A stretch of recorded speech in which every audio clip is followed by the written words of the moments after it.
известную уже личность. Этот человек тоже многие годы проработал в школе. Она не просто обучала детей видеть эту красоту, она обучала творить эту красоту своими руками. Своими маленькими нежными ручонками дети творили добро, дети творили красоту благодаря этой женщине. А вот в последние 3 года у нас постоянные, скажем так, встречи с ней происходят, да? Мы на литературной площадке приглашаем ее, и она очень часто уже выступает со своими, скажем так, творениями, со своими стихами. Это Васильева Людмила Николаевна.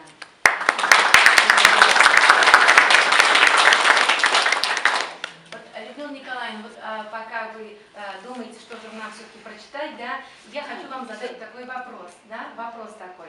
Когда вот вы почувствовали свое первое вдохновение, и когда вы первый раз взяли перо в руки? У меня есть страница стихи.ру, Миларская, Васильева очень распространенная фамилия, там и Васильева написано в резюме. Я взяла Арская. И одна такая? Много?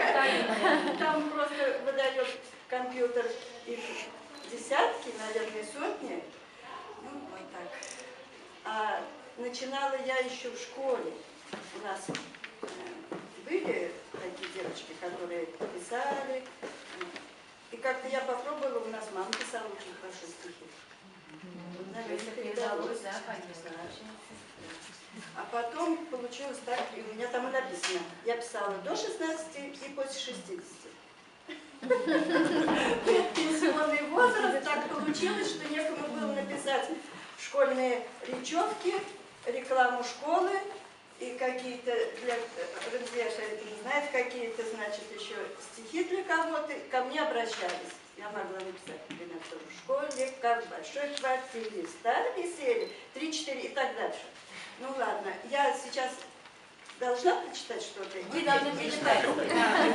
Конечно, естественно. Ну ладно. Да, мы знакомы с вашим курсом, но ведь многие еще не знакомы с вашим курсом. Поэтому пару стихотворений, пожалуйста, ваших курсов нам будет очень приятно. Да, я и вы приглашали, писала даже о просьбе, о Бугаеве. А тут я подобрала, и вот, конечно, мелко очень, но подобрала стихотворение о весне.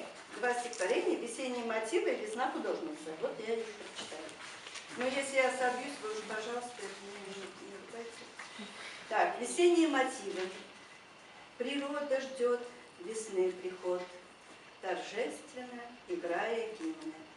Раскрыт весне небесный свод, отходит с плачем холод зимний. На все лады фальцетит ветер, срывая с тенора на альт. Веселые песни солнце метит капелью звонкой об асфальт. Заметнее весны дыханье, все радостнее ее мотивы, слышнее ручейков журчанье и птиц весенние призывы. Весна еще молодая дева, предвестница любви большой, ее любовные напевы воспринимаются с душой. Кружила ли зимние метели, весна пока забот не знала, и нежесть в зимней колыбели весна немного запоздала. Весна еще не так красна, не машет флагом и манифестом, но пробудилась ото сна и дирижирует оркестром.